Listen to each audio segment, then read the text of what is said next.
నమస్తే, welcome to VMR logics. నేను మీ జ్యోతి. ఈరోజు జూలై 1 అండ్ 2కి సంబంధించిన కరెంట్ ఇష్యూస్ ఏవైతే న్యూస్లో ఉన్నాయో ఒక్కొక్కటిగా డిస్కస్ చేద్దాం.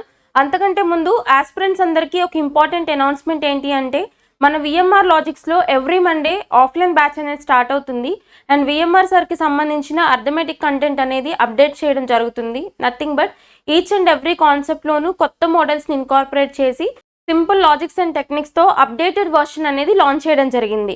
అండ్ మాక్ టెస్ట్ ఎక్స్ప్లెనేషన్స్ ఏవైతే ఉంటాయో అవి మనం VMR sir, Kadambari madam and Soumya madam చేత ఎక్స్ప్లెయిన్ చేయించడం జరుగుతుంది. అండ్ త్వరలోనే జిఎస్ మాక్ టెస్ట్ కూడా కండక్ట్ చేసి వాటికి సంబంధించిన ఎక్స్ప్లెనేషన్స్ కూడా మీ ముందుకు తీసుకురావడం జరుగుతుంది. అండ్ ఇవి మా విఎంఆర్ లాజిక్స్ యొక్క ఆన్లైన్ అండ్ ఆఫ్లైన్ నంబర్స్. ఎవరికైనా ఎలాంటి డౌట్స్ ఉన్నా ఈ నంబర్స్కి కాల్ చేసి మీ డౌట్స్ని క్లారిఫై చేసుకోవచ్చు. So coming to today's concept, or first concept, July 1 and 2కి సంబంధించిన కరెంట్ ఇష్యూస్లో భాగంగా ఫస్ట్ కాన్సెప్ట్ ఏంటి అంటే జీడిపి గణనకు ఆధార సంవత్సరం మార్పు. ఇది వెరీ వెరీ ఇంపార్టెంట్ కాన్సెప్ట్. ఎట్లా అంటే మనం ఎకానమీకి లింక్ చేసుకోవాలన్నమాట ఈ కాన్సెప్ట్ని. అంటే ఇప్పుడు మనం ఎకానమీలో భాగంగా జీడిపి గురించి, నేషనల్ ఇన్కమ్ గురించి చదువుకుంటాం కదా.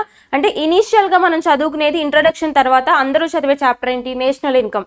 అందులో కూడా ఎస్పెషల్గా జీడిపి గురించి, అంటే గ్రాస్ డొమెస్టిక్ ప్రోడక్ట్ అంటాం కదా, దాని గురించి చదువుకుంటాం. అవునా, స్థూల దేశీయ ఉత్పత్తి అంటారు తెలుగులో. దాని గురించి చదువుకుంటాం కదా.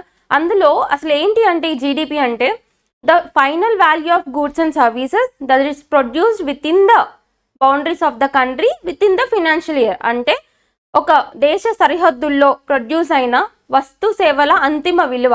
ఓకేనా, అంటే ఒక ఆర్థిక సంవత్సరంలో ఒక దేశ సరిహద్దు లోపల ప్రొడ్యూస్ చేసిన వస్తు సేవల అంతిమ విలువని స్థూల దేశీయ ఉత్పత్తి లేదా గ్రాస్ డొమెస్టిక్ ప్రోడక్ట్ అని పిలుస్తాం మనం. అవునా, సో ఇప్పుడు జీడిపికి సంబంధించి అందులో ఇంకొంచెం డెప్త్గా మనం చదువుకుంటే మెథడ్స్ టు క్యాలిక్యులేట్ జీడిపి అని ఉంటుంది. అంటే జీడిపి గణన ఎలా లెక్కిస్తారు అని చెప్పేసి. ఓకేనా, అయితే దీనికి సంబంధించి కొన్ని కాన్సెప్ట్స్ ఉంటాయి.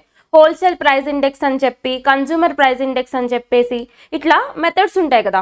ఈ మెథడ్స్ అన్నీ కూడా మనం చూస్తాం. అంటే హోల్సేల్ ప్రైస్ ఇండెక్స్ అంటే ఏంటి, జీడిపి క్యాలిక్యులేషన్ చేసినప్పుడు ఆ ప్రైజెస్ ఏవైతే ఉంటాయో, ప్రోడక్ట్స్ యొక్క ప్రైజెస్ ఏవైతే ఉంటాయో అక్కడ కన్జ్యూమర్ అంటే వినియోగదారుడు ఫైనల్గా కొంటారు కదా, వాళ్ళ యొక్క రేట్, అంటే వాళ్ళకి ఎంతకి ఆ ప్రోడక్ట్ అనేది ప్రొడ్యూస్ అవుతుందో ఆ యొక్క కాస్ట్ వేసి జీడిపి క్యాలిక్యులేట్ చేశారనుకోండి, దాన్ని కన్జ్యూమర్ ప్రైస్ ఇండెక్స్ అంటారు. ఓకేనా, లేదు హోల్సేల్ ప్రైస్ ఇండెక్స్ అంటే మనకి ఇనీషియల్గా హోల్సేల్ రేట్స్ ఉంటాయి కదా, తక్కువ ధరలు ఉంటాయి.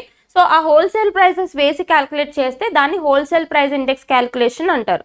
అయితే ఇక్కడ మన కాన్సెప్ట్ ఏంటి అంటే ఈ క్యాలిక్యులేషన్ మొత్తంలో కూడా బేస్ ఇయర్ అని చెప్పేసి ఒకటి తీసుకుంటారనమాట. అంటే ఏంటి, స్టాండర్డ్ ఇయర్. ఇప్పుడు ఫర్ ఎగ్జాంపుల్ జీడిపి క్యాలిక్యులేషన్ ఈ ఇయర్లో చేశారనుకోండి. ఓకేనా, అంటే కరెంట్ ఇయర్లో చేసేసారు అనుకుందాం ఫర్ ఎగ్జాంపుల్. అలా చేస్తే ఏమవుతుంది అంటే ఇప్పుడు ప్రైస్ ఫ్లక్చువేషన్స్ ఉన్నాయి కదా.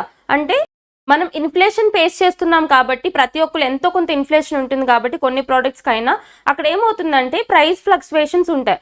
అలాంటి ఫ్లక్చువేషన్స్ ఉండడం వల్ల సరైన స్టేబుల్ ప్రైసెస్ ఉండవు అనమాట. అలాంటి స్టేబుల్ ప్రైసెస్ లేకపోవడం వల్ల కరెంట్ ఇయర్ని తీసుకుని మనం, అంటే ఇప్పుడున్న ఇయర్ని తీసుకుని మనం క్యాలిక్యులేట్ చేస్తే ఈ జీడిపి వాల్యూస్ అనేవి సరిగ్గా వచ్చే ఛాన్స్ ఉండదు. ఓకేనా, అలాంటప్పుడు ఏం చేయాలి అంటే ఈ క్యాలిక్యులేషన్స్లో ఒక బేస్ ఇయర్ని తీసుకోవాలి. అంటే ఒక స్టాండర్డ్ ఇయర్, ఓకేనా, సరి సంవత్సరం అని పిలుస్తారు. ఆ బేస్ ఇయర్ని తీసుకోవాలి.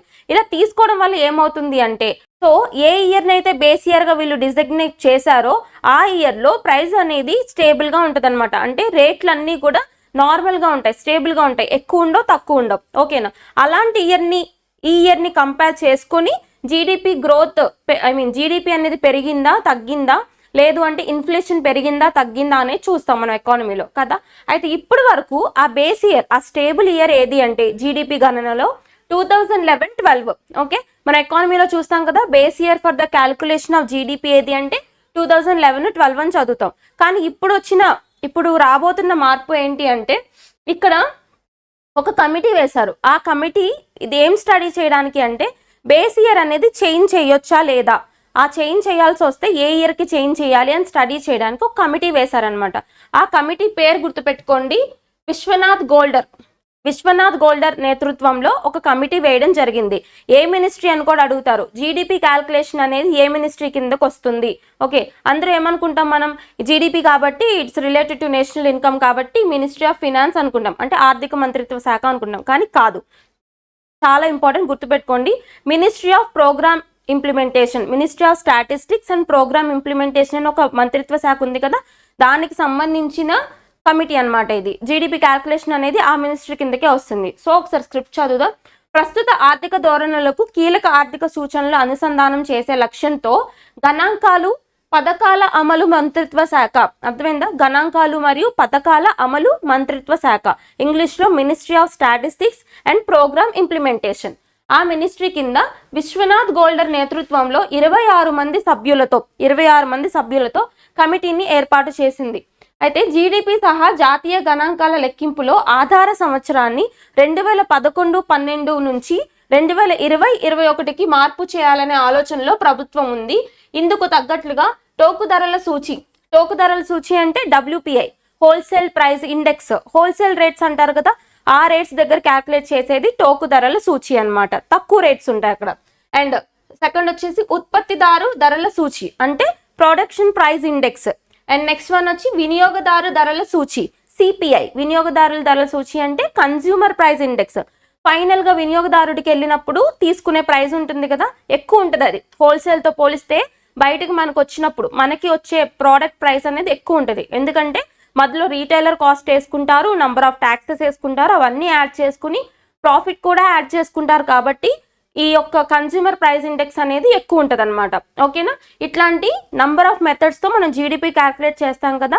ఈ యొక్క జీడిపి గణనలో బేస్ ఇయర్ మార్పు అనే అంశం వచ్చింది. ఇప్పుడు సో మారిస్తే ఏ ఇయర్ కి మార్చొచ్చు అని అడుగుతారు. 2020-21 అనేది 11-12 స్థానంలో వచ్చే ఛాన్స్ ఉంది. ఆ కమిటీ ఏంటో చూడండి, Vishwanath Goldar committee under ministry of statistics and programme implementation. ఇది first concept, very very important concept in GDP. అంటే కరెంట్ ఎకానమీలో భాగంగా నేషనల్ ఇన్కమ్లో ఇది అప్డేట్ చేసుకోవచ్చు మనం.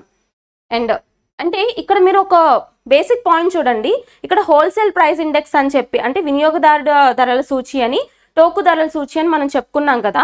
అయితే మీరు ఇక్కడ చూస్తే ఫర్ ఎగ్జాంపుల్ చూసుకుంటే కాన్సెప్ట్ అనేది, సో అసలు ఇప్పుడు ఇన్ని మెథడ్స్ ఉన్నా కానీ గవర్నమెంట్ అనేది ఏ మెథడ్ ఫాలో అవుతుంది అంటే, యాక్చువల్గా చూసుకుంటే ఈ కన్స్యూమర్ ప్రైస్ ఇండెక్స్ CPI ఉంది కదా, అంటే వినియోగదారుల ధరల సూచి ఉంది కదా, అదే తీసుకుంటారు. ఎందుకు అంటే ఇప్పుడు ఫర్ ఎగ్జాంపుల్ మనమే ఉన్నాం, హోల్సేల్ ప్రైస్ ఇండెక్స్ దగ్గర కాస్ట్లు అనేవి తక్కువ ఉంటాయి, అవునా?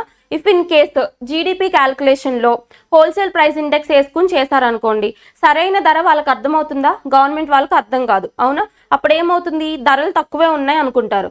కానీ వినియోగదారుడికి వచ్చే ధర ఎంత? హోల్సేల్ ప్రైస్ ఇండెక్స్తో పోలిస్తే డబల్ వస్తుంది మనకి, అవునా? ఫర్ ఎగ్జాంపుల్ ఒక సోప్ తీసుకుంటే ఆ సోప్ యొక్క కాస్ట్ 10 రూపీస్ పడితే హోల్సేల్లో, అది మధ్యలో రీటైలర్ చేతి నుంచి మళ్ళీ కన్స్యూమర్ చేతికి వచ్చేసరికి ఆ 10 రూపీస్ కాస్త 40 రూపీస్ అయ్యే ఛాన్స్ ఉంది. అంటే మనం కొనేది 40 రూపీస్కి కొంటున్నాం, అంటే కన్స్యూమర్ దగ్గరికి వినియోగదారుడి దగ్గరికి 40 రూపీస్కి వెళ్తుంది, కానీ హోల్సేల్ ప్రైస్ 10 రూపాయలే ఉంది. ఇఫ్ ఇన్ కేస్ గవర్నమెంట్ కనుక ఈ యొక్క CPI అంటే టోకుదారుడ ధరల సూచి కన్స్యూమర్ ప్రైస్ ఇండెక్స్ తీసుకుంది అనుకుందాం, ఏమవుతుంది అక్కడ వాళ్ళందరికీ ధరలు తక్కువ కనిపిస్తాయి గవర్నమెంట్లో గణాంకాల వాళ్ళకి.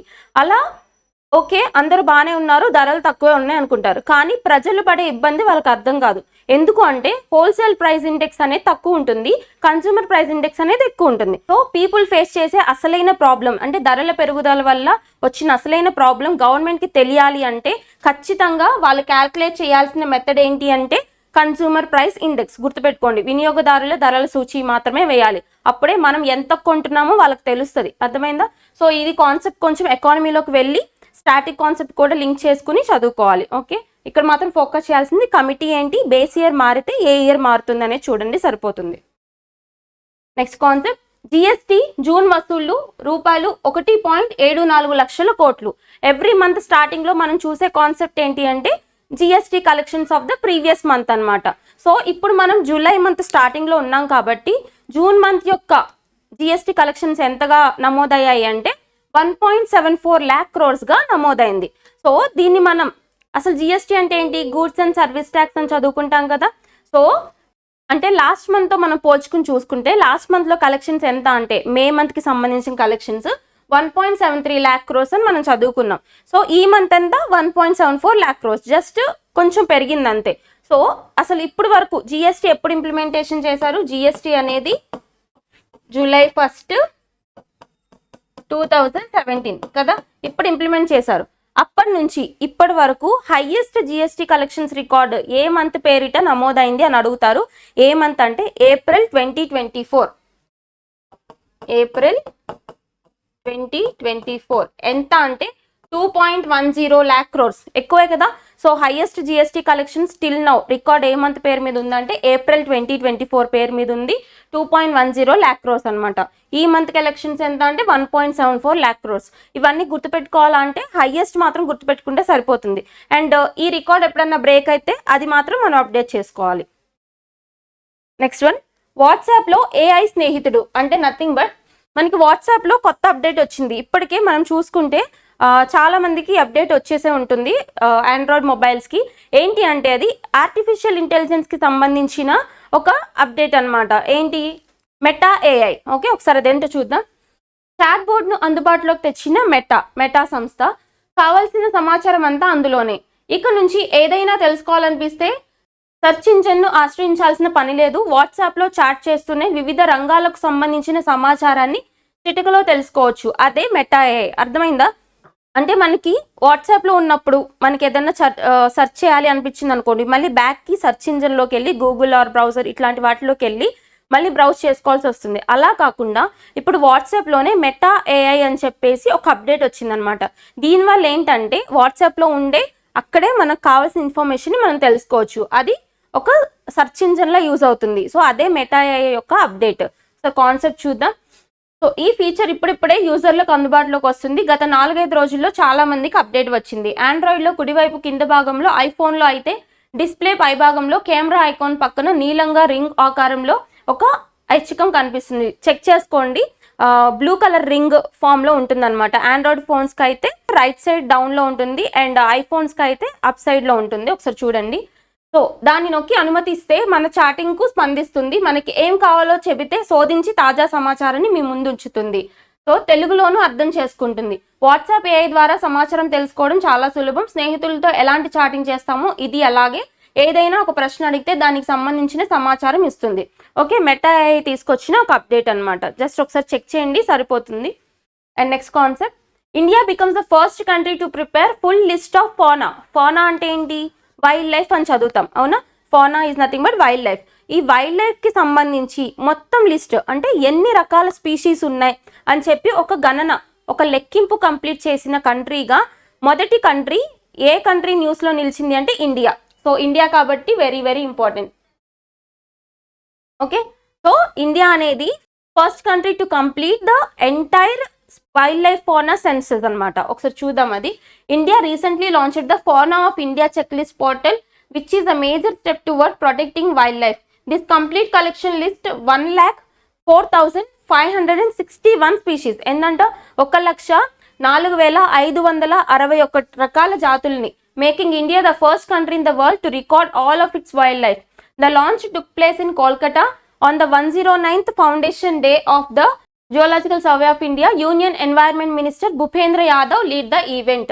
అంటే జియోలాజికల్ సర్వే ఆఫ్ ఇండియా యొక్క ఫౌండేషన్ డే జరిగింది కదా, ఈ ఫౌండేషన్ డేకి సంబంధించి ఆ రోజున ఈ యొక్క డేటాని రిలీజ్ చేశారంట. ఎవరు? Ministry of environment. At present ఎవరున్నారు? న్యూ క్యాబినెట్ ప్రకారం భూపేంద్ర యాదవ్ గారు మినిస్టర్గా ఉన్నారు. ఓకేనా, ఒకసారి చూడండి, సరిపోతుంది. ఈ పాయింట్స్ ఫోకస్ చేయండి.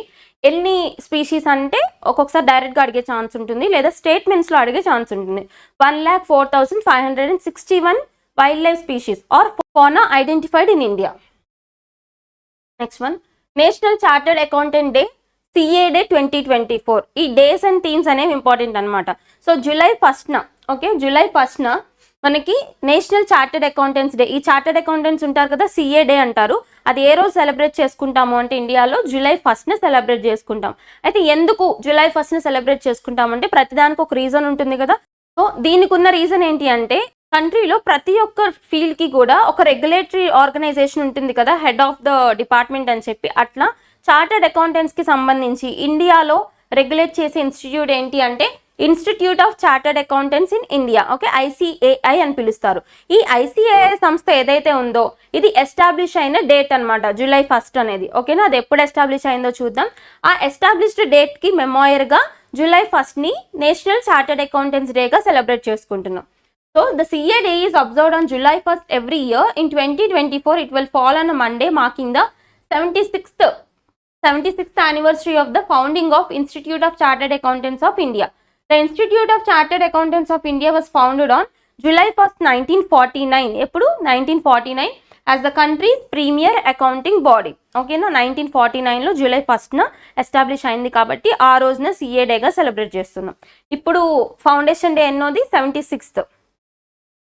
Next GST day. It's very very important. ఈరోజు కాన్సెప్ట్లో చాలా ఇంపార్టెంట్ కాన్సెప్ట్ ఇది, GST డే అనమాట. July 1st GSTగా మనం సెలబ్రేట్ చేసుకుంటున్నాం. ఎందుకు అంటే మనకి GST అనేది ఎప్పుడు అమల్లోకి వచ్చింది? యాక్చువల్లీ ఫస్ట్ GST అనేది 2000. ఓకే, GST అనేది first of all 2016 GST act. ఓకేనా, ఈ యాక్ట్ ద్వారా ఫస్ట్ GST బిల్ అనేది పాస్ అయింది. సో ఇక్కడ నుంచి 2017 July 1st, సో ఈ డేట్ నుంచి GST అనేది ఇంప్లిమెంటేషన్ స్టార్ట్ అయిందనమాట. సో ఇక్కడ జరిగిన కాన్స్టిట్యూషనల్ అమెండ్మెంట్ ఏంటి అంటే 101 constitutional amendment act, 122 amendment bill. ఓకేనా, 122nd bill, 101 constitutional amendment act. వీటి ద్వారా రాజ్యాంగంలో ఏం యాడ్ చేశారు అంటే రాజ్యాంగ సవరణ కదా ఇది. సో రాజ్యాంగ సవరణ జరిగింది అంటే అక్కడ ఏదో ఒక ప్రొవిజన్ యాడ్ అవుతుంది కదా. సో ఇక్కడ ఏం యాడ్ అయింది అంటే GST కౌన్సిల్ ఆర్టికల్ 279A ఇది యాడ్ అయింది మనకి. ఇది ఏం చెప్తుంది అంటే GST కౌన్సిల్ గురించి చెప్తుంది 279A అనేది. Okay, clear. ఇది some of the basic concepts of GST. So GSTకి సంబంధించి మనకి ఫైవ్ టైప్స్ ఆఫ్ స్లాబ్స్ ఉంటాయి, అవేంటో చూద్దాం. సో ఇప్పుడు మనం చూసుకుంటే GST ఇంప్లిమెంటేషన్ అనేది 2017 July 1st నుంచి జరిగింది కాబట్టి ఈ డేట్ని మనం GST డేగా సెలబ్రేట్ చేసుకుంటున్నాం. కాబట్టి 2024 GST డే వచ్చింది కదా, దానికి సంబంధించి కొంత ఇన్ఫర్మేషన్ చూద్దాం. GST day is observed on July 1st every year. The upcoming celebration in 2024 will mark the 7th anniversary of the GST. ఇప్పుడు అంటే July 1st చూసాం కదా, ఇది 7th anniversary అనమాట. This comprehensive indirect tax was introduced to simplify the complex web of taxes previously levied by central and state governments. అంటే ఇదొక indirect tax కదా GST అనేది, గూడ్స్ అండ్ సర్వీస్ ట్యాక్స్. ఇది ఎందుకు తీసుకొచ్చారు అంటే complex taxes, state government and central government వేసే number of complex taxes అన్నిటిని మర్జ్ చేసేసి single tax system, one nation one tax అనే థీమ్తో తీసుకొచ్చారనమాట GSTని. Next, the concept of GST was first introduced early in India 2000s, అంటే 2000s ఆ పీరియడ్లోనే introduce చేశారు. అండ్ అక్కడ ఈ రికమెండ్ చేసిన కమిటీ ఏది అని అడుగుతారు GSTకి సంబంధించి, very very important, Kelkar committee. ఓకేనా, కేల్కర్ కమిటీ రికమెండ్ చేసింది ఫస్ట్ ఆఫ్ ఆల్ GSTని. అండ్ ఇక్కడ కొన్ని కాన్సెప్ట్స్ చూస్తే ఈ GSTకి సంబంధించిన బ్రాండ్ అంబాసిడర్ ఎవరు, ఇవన్నీ కొన్ని స్టాటిక్ పాయింట్స్ అనమాట. స్టేట్మెంట్స్లో అడిగితే ఎలిమినేట్ చేయడానికి ఈజీ అవుతుంది. సో GSTకి సంబంధించిన బ్రాండ్ అంబాసిడర్ ఎవరు అంటే బాలీవుడ్ స్టార్ అమితాబ్ బచ్చన్ గారు ఈ GSTకి సంబంధించి బ్రాండ్ అంబాసిడర్ అనమాట. అండ్ ఈ యొక్క GSTని ఎక్కడి నుంచి మనం ఇన్స్పైర్ అయ్యి తీసుకున్నామంటే the global inspiration drawn from India GST system was modelled after Canadian GST system. It is very important point. Canadian GST సిస్టమ్ని మనం ఇన్స్పిరేషన్గా తీసుకుని GSTని లాంచ్ చేసామన్నమాట. సో ట్యాక్స్ స్లాబ్స్, ఇక్కడ స్లాబ్స్ అంటే ఏంటి అంటే ఇప్పుడు ప్రోడక్ట్స్ ఉంటాయి కదా, కంట్రీలో ప్రోడక్ట్స్ ఆర్ సర్వీసెస్ ఉంటాయి కదా, వీటికి సంబంధించి వాటి యొక్క యూసేజ్ అండ్ వాటి యొక్క ఎక్స్పెండిచర్కి సంబంధించి అవి డైలీ ఎసెన్షియల్ నీడ్సా లేదా లగ్జరీ గూడ్సా అని చెప్పేసి కొంత క్లాసిఫికేషన్ ఉంటుంది అనమాట. ఓకే, ఆ క్లాసిఫికేషన్ తగ్గట్టు మొత్తం 5 స్లాబ్స్గా ప్రోడక్ట్స్ అండ్ సర్వీసెస్ని డివైడ్ చేశారు. ఆ 5 స్లాబ్స్ ఏంటి అంటే 0%, 5%, 12%, 18%, 28%. అంటే ఏంటి అంటే ఈ పైకి వెళ్ళే కొద్ది పర్సంటేజ్ ఇవన్నీ లగ్జరీ గూడ్స్ అనమాట. సో లగ్జరీ గూడ్స్ మీద ఎక్కువ పర్సంటేజ్ ఆఫ్ ట్యాక్స్ పడుతుంది అని అర్థం. ఓకేనా, అట్లా చూసుకోండి. ఎన్ని స్లాబ్స్ ఉన్నాయి అంటే ఇండియన్ GST సిస్టమ్కి 5 స్లాబ్స్ ఉన్నాయి. And next, father of GST అని ఇండియాలో ఎవరిని పిలుస్తారు అంటే the former prime minister Atal Bihari Vajpayee is often refer to as father of GST in India. Okay, clear. Father of GST in India అంటే ఎవరు అంటే former prime minister Atal Bihari Vajpayee గారు. ఓకే, అండ్ ఇక్కడ ఇంకో ఇంపార్టెంట్ పాయింట్ ఏంటి అంటే జిఎస్టీ అనేది మనకి ఇంప్లిమెంటేషన్లోకి వచ్చినప్పుడు on the year of 2016 and 17 ఆ పీరియడ్లో ఫినాన్స్ మినిస్టర్ ఎవరు అని అడుగుతారు. ఎందుకు ఫినాన్స్ మినిస్టర్ ఇంపార్టెంట్ అంటే ఈ జిఎస్టీ కౌన్సిల్ ఏదైతే ఉందో దీనికి అధ్యక్షత వహించేది ఎవరు అంటే ఎక్స్ ఆఫీషియో ఫినాన్స్ మినిస్టర్. ఇప్పుడంటే ఎక్స్ ఆఫీషియో ఫినాన్స్ మినిస్టర్ ఎవరు? నిర్మలా సీతారామన్ కదా. సో అంటే ఎక్స్ ఆఫీషియో అంటే పదవి రీత్యా అనమాట. ఆ పదవిలో ఎవరుంటే వాళ్ళే హెడ్ అవుతారు. కాబట్టి ఇది తీసుకొచ్చినప్పుడు ఫినాన్స్ మినిస్టర్ ఎవరో గుర్తుపెట్టుకోండి, అరుణ్ జైట్లీ.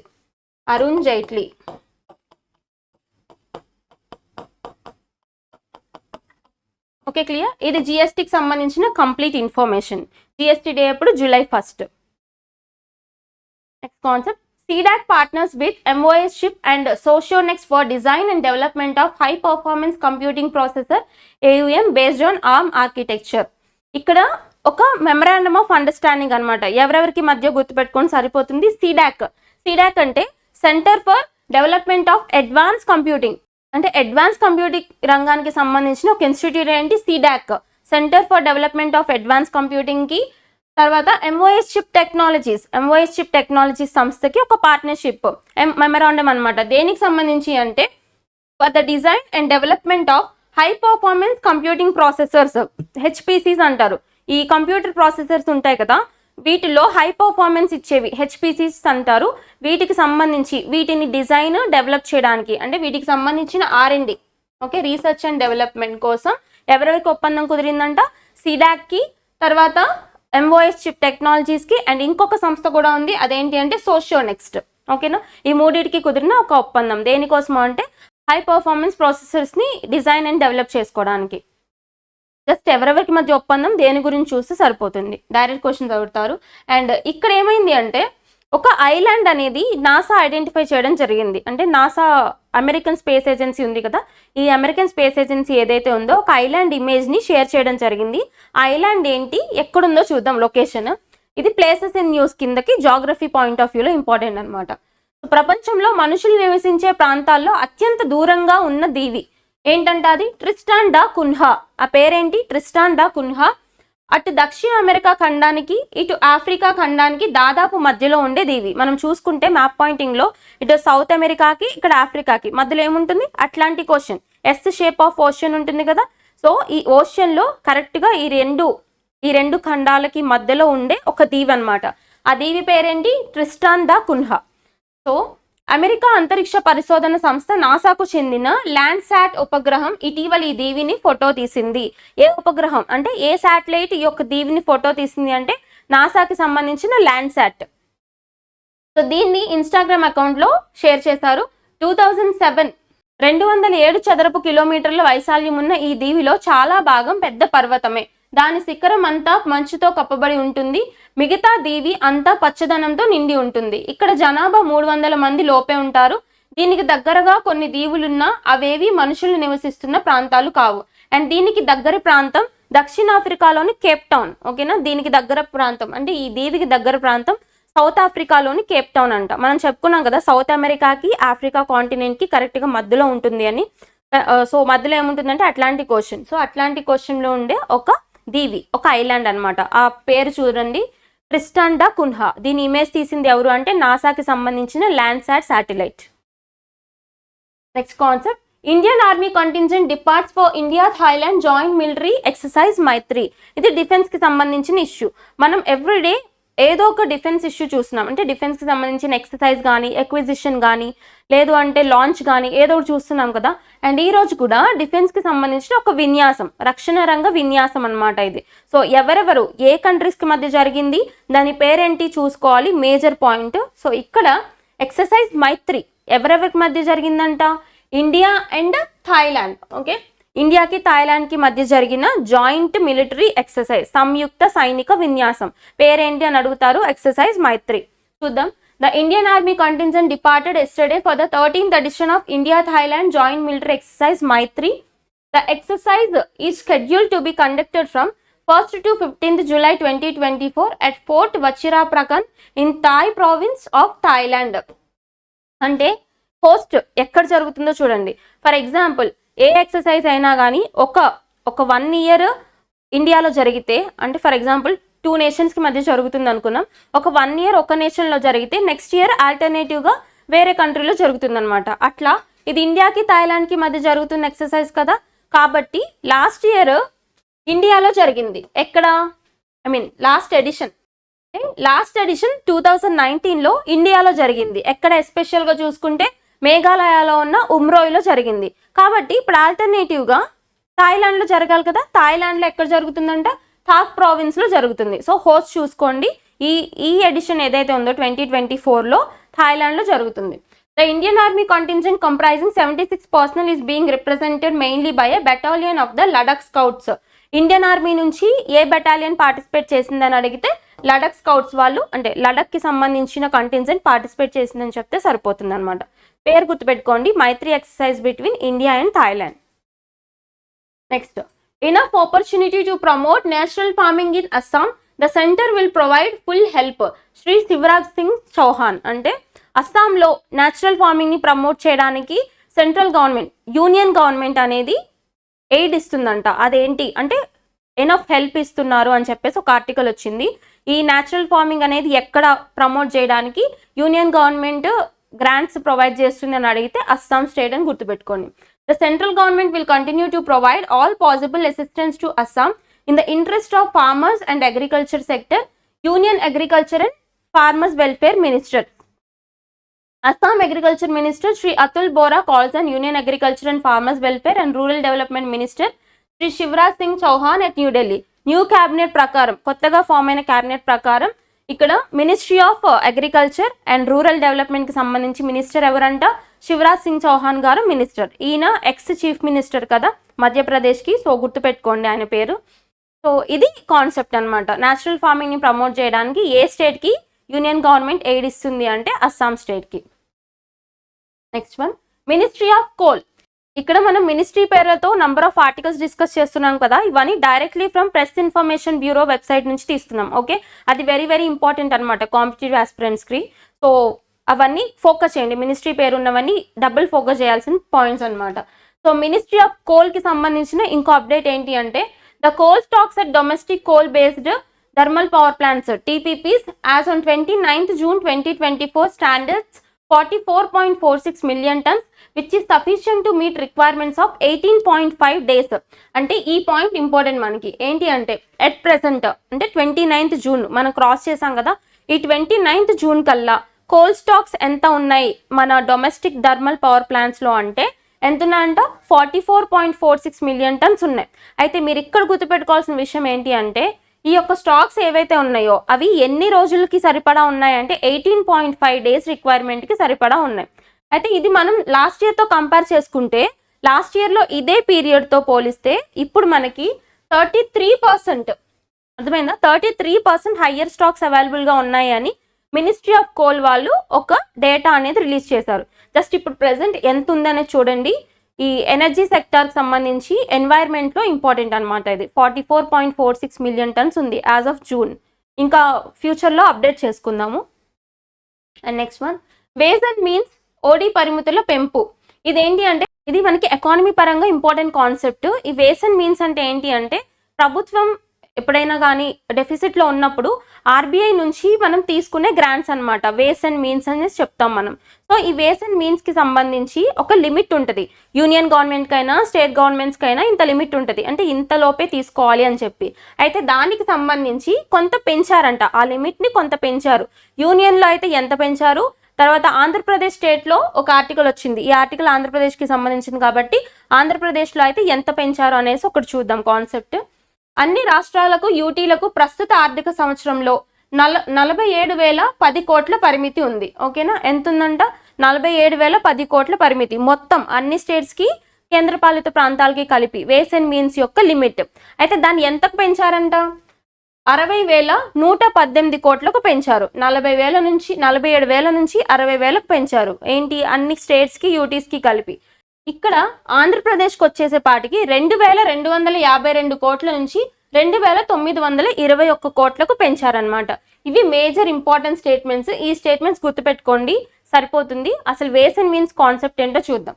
రాష్ట్ర ప్రభుత్వాలు కేంద్రపాలిత ప్రాంతాలకు ఆర్థిక వెసులుబాటు కల్పించేందుకు వేస్ అండ్ మీన్స్ అడ్వాన్స్ పరిమితులను రిజర్వ్ బ్యాంక్ ఆఫ్ ఇండియా పెంచింది. ఎవరు పెంచుతారు అంటే ఆర్బీఐ పెంచుతుందన్నమాట.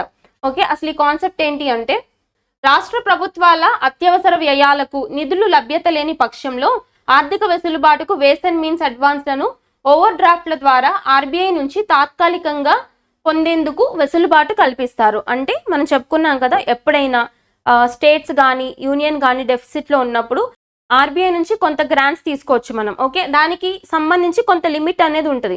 సో ఆ లిమిట్ అనేది ఇప్పుడు ఆర్బీఐ పెంచింది అని ఒక ఆర్టికల్ కవర్ అయింది. జస్ట్ ఎంత ఉండేది ఎంత పెంచింది అనేది చూస్తే సరిపోతుంది. కేంద్రంలో అయితే 47,000 నుంచి 60,000కు పెంచింది. ఆంధ్రప్రదేశ్లో అయితే 2,252 కోట్ల నుంచి 2,921 కోట్లకు పెంచింది. ఓకేనా. Next concept AM green and SJVN హరిత ఇంధన ఒప్పందం. ఇక్కడ 2 సంస్థలకు సంబంధించి గ్రీన్ హైడ్రోజన్కి సంబంధించిన ఒక మెమరాండం జరిగింది. ఆ సంస్థలు ఏంటో చూద్దాం. గ్రీన్ కో గ్రూప్ సంస్థ ఏఎం గ్రీన్ కో గ్రూప్ ఉంది కదా, దానికి సంబంధించిన ఏఎం గ్రీన్కి, తర్వాత కేంద్ర ప్రభుత్వ రంగ సంస్థ ఎస్జేవిఎన్కు అనుబంధ సంస్థగా ఉన్న ఎస్జేవిఎన్ గ్రీన్ ఎనర్జీ లిమిటెడ్తో పునరుత్పాదక విద్యుత్ సరఫరా ఒప్పందం కుదుర్చుకుంది. పునరుత్పాదకం అంటే రెన్యూబుల్ ఎనర్జీ అంటాం కదా, ఈ రెన్యూబుల్ ఎనర్జీకి సంబంధించిన ఒక ఒప్పందం అనమాట. ఏంటది? ఈ ఒప్పందం ప్రకారం ఎస్జేవిఎన్ గ్రీన్ ఎనర్జీ లిమిటెడ్ 4,500 మెగావాట్ల కర్బన రహిత ఇంధనాన్ని, అంటే నాన్ కార్బన్ ఎనర్జీ సోర్సెస్ ఉంటాయి కదా, దానికి సంబంధించిన ఇంధనాన్ని ఆంధ్రప్రదేశ్లోని కాకినాడ వద్ద ఏఎం గ్రీన్ ఏర్పాటు చేస్తున్న గ్రీన్ అమోనియా ప్లాంట్కు సరఫరా చేస్తుంది. ఎక్కడికి సరఫరా చేస్తున్నారంట? కాకినాడలో, ఆంధ్రప్రదేశ్లో ఉన్న కాకినాడలో గ్రీన్ ఎనర్జీ ప్లాంట్కి సరఫరా చేయబోతున్నారు. ఎవరు?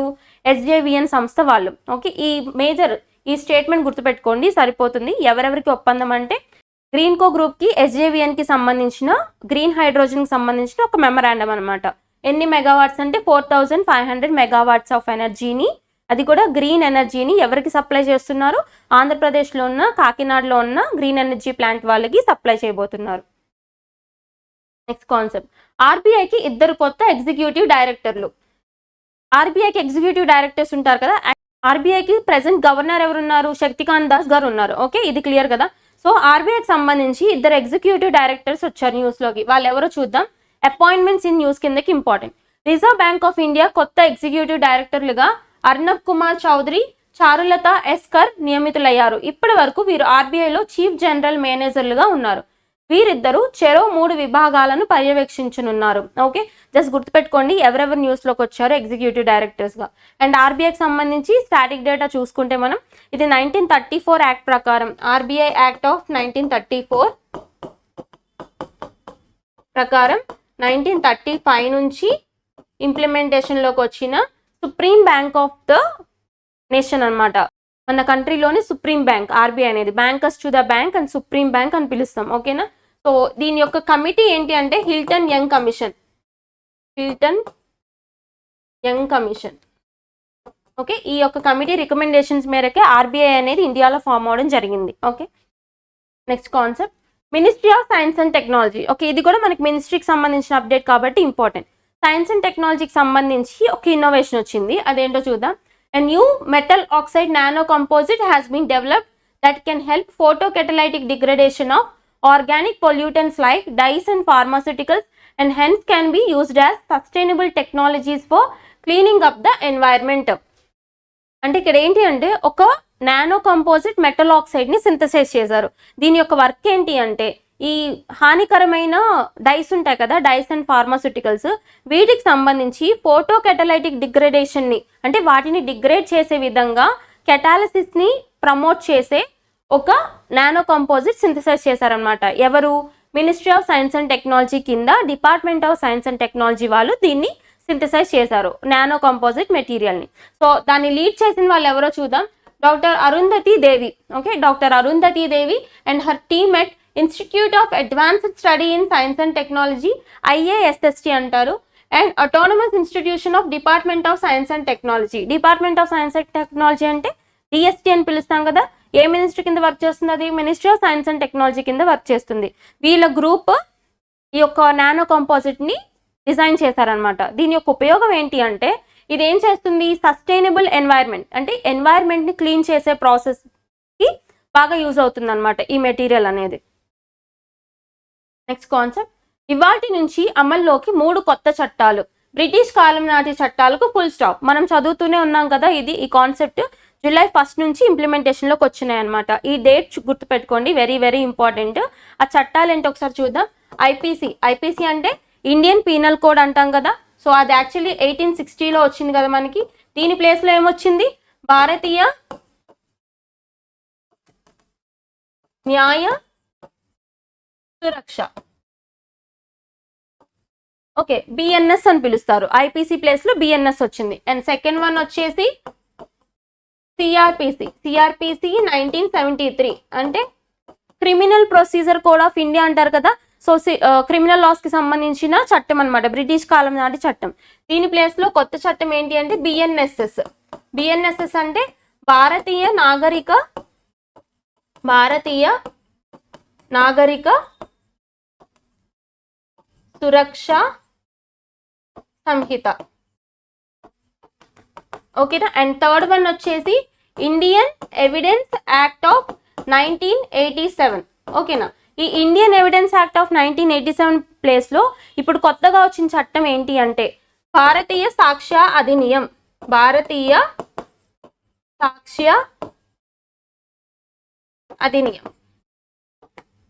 ఓకే. ఇవి వెరీ వెరీ ఇంపార్టెంట్ మనకి ఇండియన్ పాలిటీలో అప్డేట్ అనమాట, గుర్తుపెట్టుకోండి. ఐపీసీ 1860 ప్లేస్లో భారతీయ న్యాయ సురక్ష, సో సిఆర్పిసి ప్లేస్లో ఏమొచ్చింది, బిఎన్ఎస్ఎస్ వచ్చింది. And Indian evidence act of 1897 ప్లేస్లో భారతీయ సాక్ష్య అధినియం వచ్చింది. ఈ మూడు గుర్తుపెట్టుకోండి. ఏ డేట్ నుంచి ఇంప్లిమెంట్ చేస్తున్నారు అని అడుగుతారు, జూలై 1, 2024. ఈ డేట్ మార్క్ చేసుకోండి, ఇది మనకి హిస్టరీలో నిలిచిపోతుంది అనమాట ఈ డేట్, జూలై 1, 2024 అనేది. అండ్ నెక్స్ట్ కాన్సెప్ట్, గూడూరులో అరుదైన జైన పద్మావతి శిల్పాలు. ఇది హిస్టరీకి సంబంధించి ఎక్స్కవేషన్లో ఒక అప్డేట్ అనమాట. జైనిజం పీరియడ్కి సంబంధించిన పద్మావతి శిల్పాలు ఒక చోట ఎక్స్కవేట్ చేశారంట. అది ఎక్కడ అంటే తెలంగాణ రాష్ట్రంలోని గూడూరు జిల్లా. సో చూద్దాం, తెలంగాణ రాష్ట్రంలోని గూడూరు ఏరియాలో ఐడెంటిఫై చేశారు, అవి చూద్దాం. జనగామ డిస్ట్రిక్ట్లోని పాలకుర్తి మండలం గూడూరులో అరుదైన రాష్ట్రకూటుల కాలం నాటి 2 జైన యక్షిణీ శిల్పాలను గుర్తించినట్లు చరిత్ర పరిశోధకుడు రెడ్డి రత్నాకర్ రెడ్డి పేర్కొన్నారు. ఈ శిల్పాల్లో ఒకటి గ్రామంలో పోచమ్మ గుడి చెట్టు కింద కొమ్మటోళ్ల బొమ్మలని స్థానికులు పిలిచే శిల్పంలో ఉందన్నారు. అంటే రీజనల్ ఇష్యూస్ కింద వెరీ వెరీ ఇంపార్టెంట్ కాన్సెప్ట్ అనమాట. ఎక్కడిది, తెలంగాణలో ఉన్న జనగామ జిల్లాలో మన రాష్ట్రకూటాస్ ఉంటారు కదా, రాష్ట్రకూటాస్ పీరియడ్ కి సంబంధించిన జైన యక్షిణీ శిల్పాలని ఐడెంటిఫై చేశారు, అంటే ఎక్స్కవేట్ చేశారనమాట. And coming to the next concept, India wins T20 world cup 2024, BCCI announces ₹125 crore prize. అంటే మనం చూసాం కదా లాస్ట్ క్లాస్లో, ఏంటి T20 వరల్డ్ కప్ 2024 ఏదైతే ఉందో Indian team south Africa team మీద గెలవడం జరిగింది, అవునా. ఇప్పుడు వీళ్ళు గెలిచారు కదా, ఈ BCCI ఏదైతే ఉందో అంటే board of cricket control in India, BCCI అంటాం కదా. సో ఈ BCCI గెలిచిన వాళ్ళకి ప్రైజ్ మనీ అనౌన్స్ చేసింది అనమాట, గెలిచిన టీంకి అంటే ఇండియన్ టీంకి ఎంత, 125 crores ఆఫ్ ప్రైజ్ మనీని అనౌన్స్ చేసింది. గుర్తుపెట్టుకోండి ఎంత ప్రైజ్ మనీ ఎవరు అనౌన్స్ చేశారో చూడండి, సరిపోతుంది. సో ఒక కాన్సెప్ట్ చూద్దాం. India cricket team won T20 world cup beating south in an historic win. So it was there first title in 13 yearsలో ఫస్ట్ టైటిల్. ఎందుకు, 2011లో గెలిచాం మనం ప్రీవియస్గా, అప్పుడు MS ధోని గారి సారథ్యంలో గెలిచాం కదా 2011లో. మళ్ళీ 13 yearsకి ఇప్పుడు గెలిచాం. ఇప్పుడు ఎవరు captain, Rohit Sharma. So this win was extra meaningful because it marked the retirement of some important players and a big change in the team's direction. Because the team did so well, the Board of Cricket Control in India, BCCI, gave the players a big prize of 125 crores. So ఇవి ఒకసారి editions ప్రకారం, తర్వాత ఆ nation host nation ఏంటి, ఎక్కడ జరిగింది, and winners ఎవరు, runner apps ఎవరు ఒకసారి చూద్దాం మనం. ఇవన్నీ ఏంటి అంటే T20 world cups, okay. T20 world cups, ODIs కాదు, అంటే వన్ డే ఇంటర్నేషనల్స్ కాదు, T20 వరల్డ్ కప్ కి సంబంధించిన ఇన్ఫర్మేషన్ అనమాట. ఫస్ట్ ఆఫ్ ఆల్ 2007లో సౌత్ ఆఫ్రికాలో జరిగింది, ఇండియా వర్సెస్ పాకిస్తాన్, ఇండియా గెలిచింది. 2009లో ఇంగ్లాండ్లో జరిగింది, పాకిస్తాన్ వర్సెస్ శ్రీలంకలో పాకిస్తాన్ గెలిచింది. 2010లో వెస్టిండీస్లో జరిగింది, ఇంగ్లాండ్ వర్సెస్ ఆస్ట్రేలియా. 2012 శ్రీలంకలో జరిగింది, వెస్టిండీస్ వర్సెస్ శ్రీలంక. 2014లో బంగ్లాదేశ్లో జరిగింది, శ్రీలంక వర్సెస్ ఇండియా. ఓకే, ఇక్కడ శ్రీలంక గెలిచింది 2014లో, ఇండియా రన్నర్ అప్ అనమాట, ఓకేనా. నెక్స్ట్ 2016లో ఇండియాలో జరిగింది. ఇండియా హోస్ట్ ఇక్కడ 2016లో. సో ఇక్కడ వెస్టిండీస్ వర్సెస్ ఇంగ్లాండ్ అనమాట. ఓకేనా. నెక్స్ట్ 2021లో యుఏఈ అంటే United Arab Emirates and Oman host 2 nations అనమాట. సో అప్పుడు ఆస్ట్రేలియా వర్సెస్ న్యూజిలాండ్. 2022లో ఆస్ట్రేలియాలో జరిగింది England versus Pakistan final match, England గెలిచింది. అండ్ ఇప్పుడు ఇది important, 2024 at present United states of America and West Indies అనేది T20 వరల్డ్ కప్కి హోస్ట్ నేషన్స్ అనమాట. అయితే ఇండియా అనేది విన్నర్, సౌత్ ఆఫ్రికా అనేది రన్నర్. ఓకేనా, గుర్తుపెట్టుకొని సరిపోతుంది. నెక్స్ట్ కాన్సెప్ట్, వైస్ ఛాన్సలర్ ఇకపై కులగురు, మధ్యప్రదేశ్ క్యాబినెట్ ఆమోదం. ఇట్లాంటి కొన్ని ఇష్యూస్ ఉంటాయి కదా, స్టేట్స్కి సంబంధించిన స్పెసిఫిక్ ఇష్యూస్ గుర్తుపెట్టుకోవాలి. ఇక్కడ ఏంటి అంటే మధ్యప్రదేశ్ గవర్నమెంట్ ఏం చేసింది అంటే ఈ యూనివర్సిటీస్కి సంబంధించిన అంటే విశ్వవిద్యాలయకి సంబంధించిన వైస్ ఛాన్సలర్స్ ఉంటారు కదా, వీసీలు, వాళ్ళు ఎవరైతే ఉంటారో వాళ్ళని ఇక నుంచి ఏమని పిలవాలంట, కులగురు అని పిలవాలంట. ఓకేనా. యాక్చువల్లీ తెలుగులో వీసీ నేమ్ ఏంటి అంటే ఉపకులపతి. సో ఈ పేరు విమెన్కి సంబంధించిన వైస్ ఛాన్సలర్స్ని పిలిచేటప్పుడు ఇబ్బందిగా ఉంటుంది అని చెప్పేసి ఆ పేరుని చేంజ్ చేయాలి అని చెప్పేసి మధ్యప్రదేశ్ గవర్నమెంట్ ఒక రిజల్యూషన్ పాస్ చేసింది. సో ఏ స్టేట్ గవర్నమెంట్ వీసీ నేమ్ని కులగురు అని పిలవాలి అని చెప్పేసి రిజల్యూషన్ తీసుకొచ్చింది అని డైరెక్ట్గా అడుగుతారు, Madhya Pradesh state government. Okay. Next, Indian military communication technology get better on its own. ఇదేంటి అంటే ఇండియన్ మిలిటరీ కమ్యూనికేషన్లో ఏదైతే ఉందో ఓన్గా 4G కమ్యూనికేషన్ టెక్నాలజీని తీసుకొచ్చారనమాట. సో అదేంటో చూద్దాం. సో ఇది దేనికి సంబంధించింది అంటే ఇండియన్ మిలిటరీలో 4G మొబైల్ బేస్ని ఒకటి ఏర్పాటు చేశారంట. అదేంటో చూద్దాం. In a historic move the Indian army recently got its first 4G mobile base station made in India. So it was built by Signaltron in Bengaluru. ఎవరు, ఏ సంస్థ వాళ్ళు 4G మొబైల్ స్టేషన్ని ఇండియన్ ఆర్మీ కోసం చేశారు అంటే బిల్టప్ చేశారు అని అడిగితే Signaltron of Bengaluru. Okay, direct bits ఇలాంటివన్నీ. సో ఒకసారి ఆ సంస్థ పేరేంటి, ఎవరి కోసం చేశారు, ఆ సంస్థ యొక్క హెడ్ క్వార్టర్స్ ఏంటో చూడండి సరిపోతుంది. ఏ సంస్థ, సిగ్నల్ట్రాన్ సంస్థ, బెంగళూరు బేస్గా వర్క్ చేస్తుంది. ఇండియన్ ఆర్మీలో కమ్యూనికేషన్ టెక్నాలజీని ఇంప్రూవ్ చేయడానికి 4G మొబైల్ బేస్ని తయారు చేసిన సంస్థ ఏది అని అడుగుతారు, సిగ్నల్ట్రాన్. ఓకేనా. Next one, what is snow blind android malware. Malware అంటే మనం ఎక్కడ చూసినా కానీ it is a form of spyware అనమాట. అంటే ఇది ఒక సైబర్ సెక్యూరిటీ థ్రెట్. ఓకే, ఇక్కడ వచ్చిన ఈ స్నో బ్లైండ్ మాల్వేర్ అనేది దేనికి సంబంధించింది అని అడుగుతారు. ఒకసారి కాన్సెప్ట్ చూద్దాం. As more people use mobile banking they are enjoying never before seen levels of convenience when handling their money. But this change has also caught the attention of hackers who want to steal private user data. Promon, a cybersecurity company, recently found a new danger called snowblind malware. ఇక్కడ ఈ మాల్వేర్ని, ఇదొక type of malware attack చేస్తుంది అని చెప్పేసి ఎవరు, ఏ company వాళ్ళు identify చేశారు అంటే ప్రొమోన్ కంపెనీ వాళ్ళు ఐడెంటిఫై చేశారు. అయితే ఈ స్నోబ్లైండ్ మాల్వేర్ అనేది అసలు దేనికి సంబంధించిన మాల్వేర్ అని అడుగుతారు. బ్యాంకింగ్కి సంబంధించిన కాన్ఫిడెన్షియల్ ఇన్ఫర్మేషన్ ఏదైతే ఉంటుందో, అంటే ఇప్పుడంతా డిజిటల్ ఎకానమీ కదా, ఎవరు కూడా ఫిజికల్ మనీ అనేది ఎక్కువగా క్యారీ చేయట్లేదు, అంతా డిజిటల్ మనీయే ఉంటుంది. కాబట్టి హై లెవెల్ ఆఫ్ కన్వీనియన్స్ చూసుకుంటున్నాం మనం మనీ పరంగా.